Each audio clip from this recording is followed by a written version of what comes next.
Kumara Satsanga, Kumara Satsanga, Kawahrina, Kawahniriya, Kumara Satsanga, Kumara Satsanga.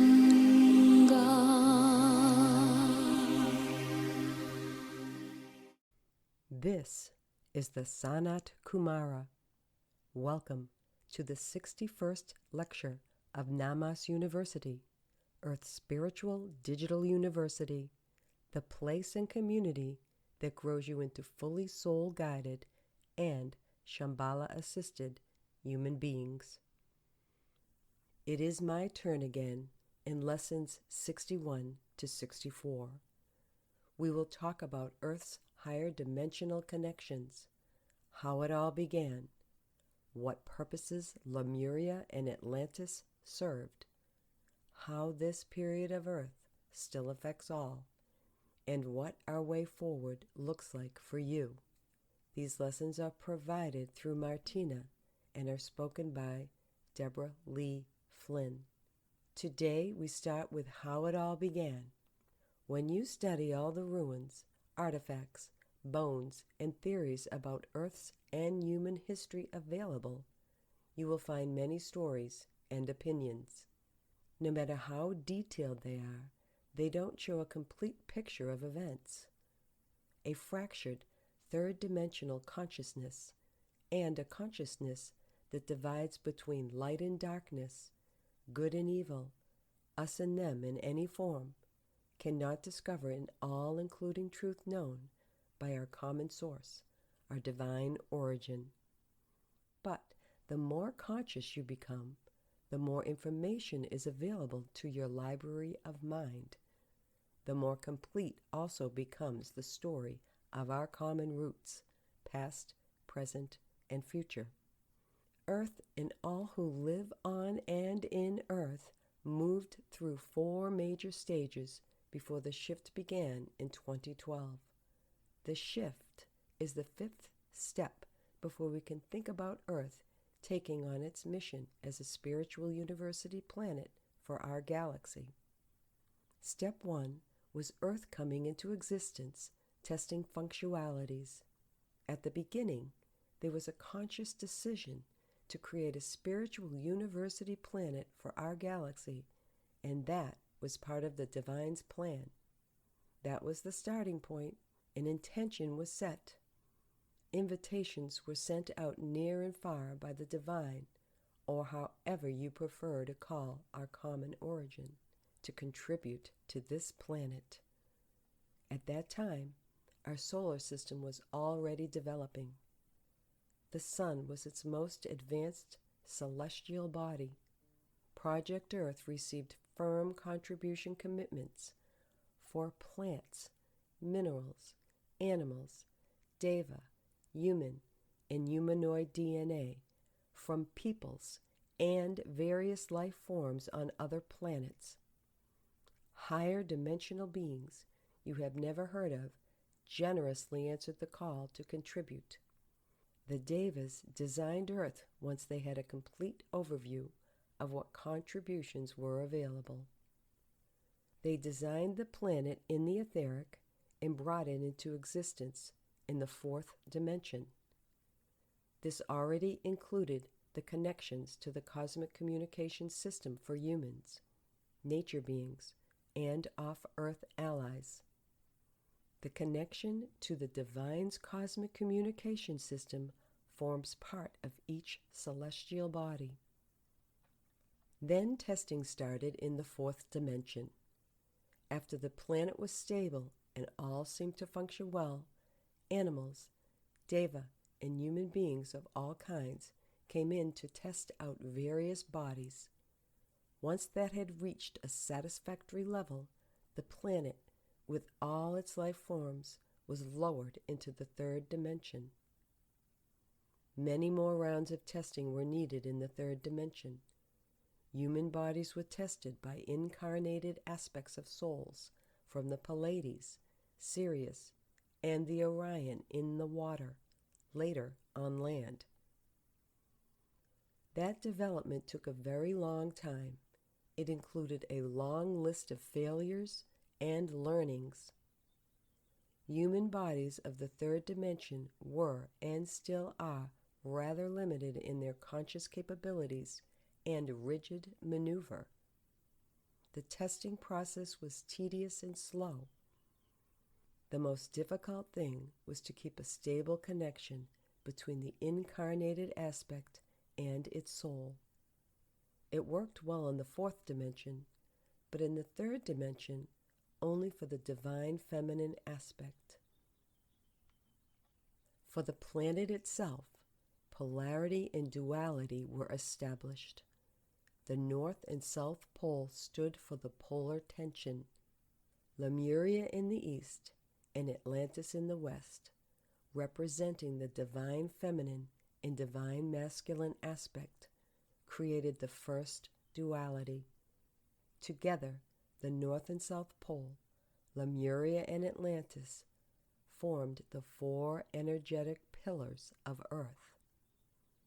Over time, more high cultures, like the Mayan or Tibetan, were established to add to Earth's development. The original creation of new life by human beings living in the dense physical world followed the reproductive mode of birds. This is stored in the collective unconscious of humanity. The collective unconscious formed the fact pool of many creation myths that see the egg at the beginning. In many creation myths, the universe hatches from an egg. The Indian Vedas tell of Brahmanda, the egg of Brahma, which contains the world of creation. The Chinese creator, Pangu, creates heaven and earth by breaking an egg. The egg stands for the origin, the simple, the source. Easter in the Christian belief system hints at that beginning in renewal as well, but with a different intention. However, the first human who lived on land in the dense physical of the third dimension to create in accordance with Earth's plan for humans was a woman. The divine, God, Allah, Brahma, etc., impregnated her with divine creative power. She was a higher dimensional being, as well as an incarnate aspect in the third dimension. Depending on which story in the various cultures you consult, her name was either Lilith, goddess Amaterasu, goddess Shivangmu, and many others more. She gave birth to a son who was formed from her womb. The Christian culture calls him Adam. This divine insemination, the divine fertilization method, repeated itself about 2,000 years ago with Mother Mary and her son, Yeshua. But back again to the start and the initial divine immaculate birth. Fast forward from that thousands of years, and Earth was populated by cultures of various levels of consciousness. Yet the Earth's surface looked very different than what you are used to now. The two main high cultures the spiritual world talks about, Lemuria and Atlantis, partly overlapped with each other in their time of existence. They form the second step in Earth's development. Lemuria was the first high culture to come into existence.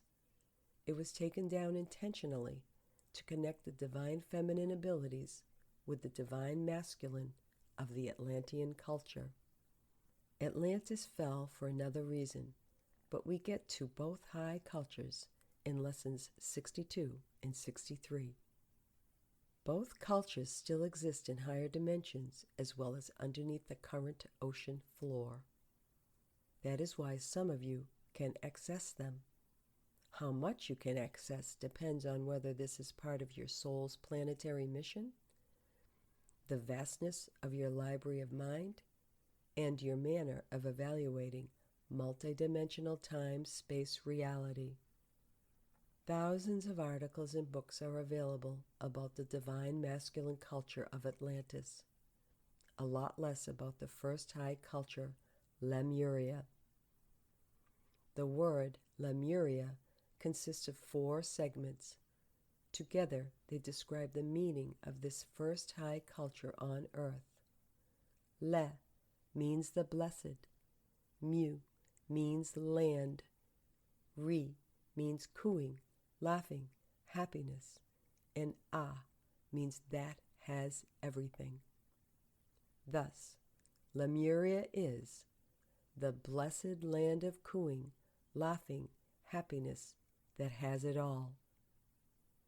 Lemuria was the paradise garden of the divine feminine, washed around by the sea of peace. It was in full contact with the divine source, and all life was centered around that direct connection, how to live it and how to understand it further.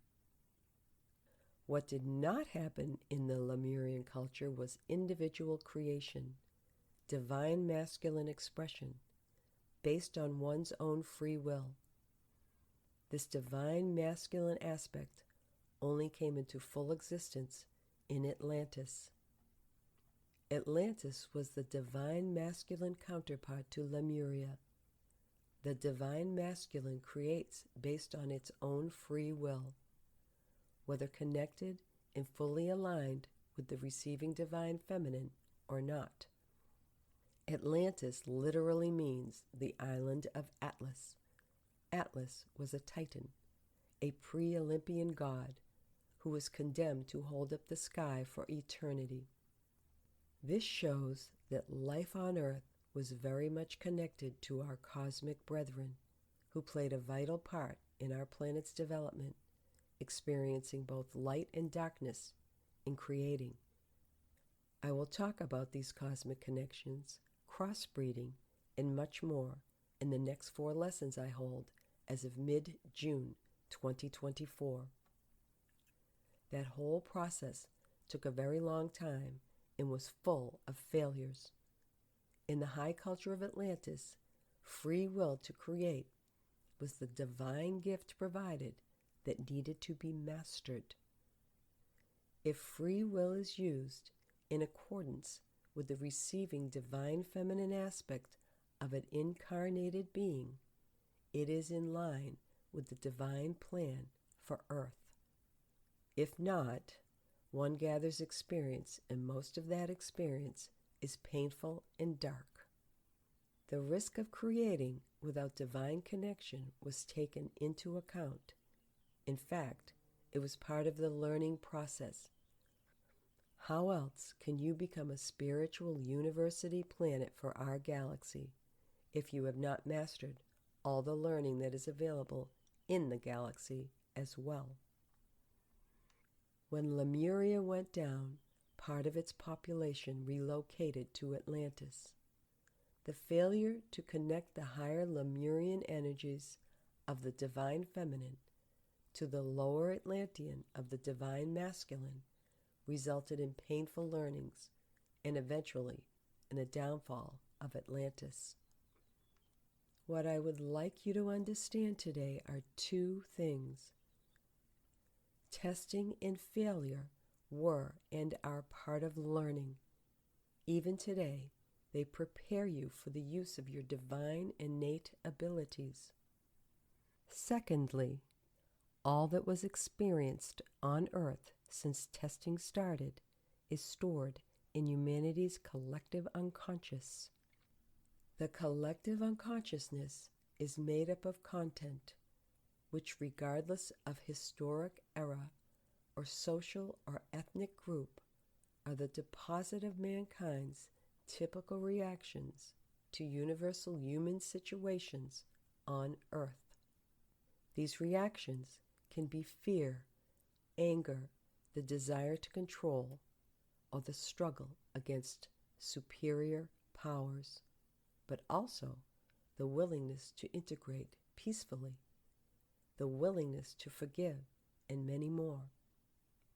It includes the relations between the sexes, between children and parents, with other beings of divine origin, the relations between love and hate, birth and death, power of the light and the dark principle.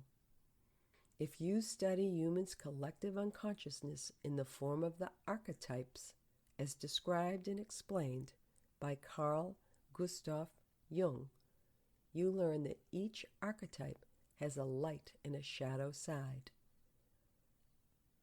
And a person only becomes whole by integrating one's shadow side into the light.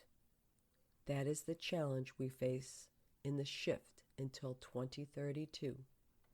Let's take the archetype of the seeker as an example. The light part of the archetype of a seeker refers to someone who searches on a path that begins with earthly curiosity, but has at its core the search for one's divine source, one's soul, personal and planetary mission. The shadow part of this archetype emerges when a seeker is disconnected from his divine feminine receptive abilities, and, with it, disconnected from the soul, the personal and planetary mission.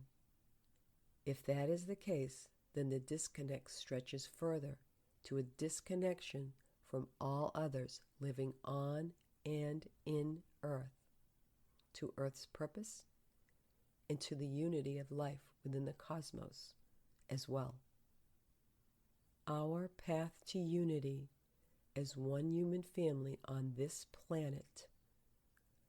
Our path to unity with all life that calls Earth home in the 5 kingdoms. Our path to unity with our cosmic brethren requires that we overcome the behavioral blueprints of our past until the end of the shift from the 3rd to and through the 5th dimension in 2032. All that has happened since the early days was allowed and considered a potential of learning and developing Earth and all life that calls Earth home, including its off-Earth connections. Now, during the shift until 2032, we are in the process of leaving the dark times since the fall of Atlantis behind us, not by fighting or ignoring darkness, but by integrating it.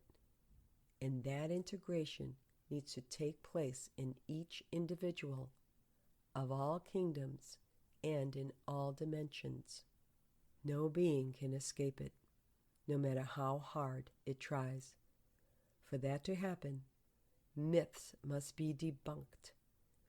Hidden knowledge has to be revealed. The beings of the Deva, animal, plant, and mineral, as well as the Conry and Oblon kingdom, must become visible and tell their part of the story as well. My colleagues from all 5 kingdoms teaching at Namas University play a vital role in that. The Deva Master teachers just gave you a first taste of it in lessons 58 to 60. A lot more will be coming this year. Next week, in lesson 62, we will explore life on and the workings of Lemuria. Until then, do me and all life on earth a favor. Spread this lesson 61 far and wide. Invite your friends and family to get to know Earth and its workings better. Namas University is the only place that offers you such a comprehensive view on life and our common future. I finish with a call for help to get all teaching material from stories to documentaries out to as many students in English, German, Hindi, Russian, and soon more languages. Martina and I are in the process of building a Namas University translator team. We are looking for language professionals who volunteer to work with us. We need an English mother tongue who is fluent in German and preferably in one more language, who will work directly with Martina. We need another language professional with German mother tongue for proofreading and translators for English into Hindi and Russian. We are also looking for someone with a publishing background to help with the technical part and who will coordinate all translations. If any of my needs speak to you from your soul, please contact Martina through the contact button, University, on my website, thesanatkumara.com. I would like to end this lesson with a warm-hearted, huge blessing and hug for all working selflessly at Namas University so that we are able to serve humanity. I am proud of this team. I am proud of how you welcome new colleagues into the team. I am proud of how you kindly integrate them with open arms. I am proud of how you support each other unconditionally. I am proud of how you grow with each other, both in skills needed, but also in expanding consciousness. It is a joy to work with you. That is all I wanted to share with you today. My love and blessings to all. This was the Sanat Kumara.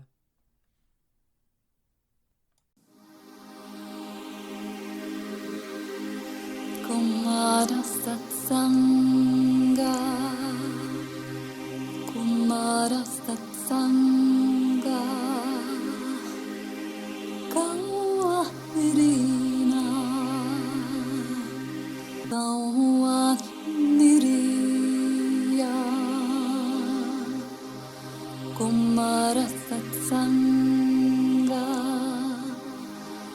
Kumara Satsanga.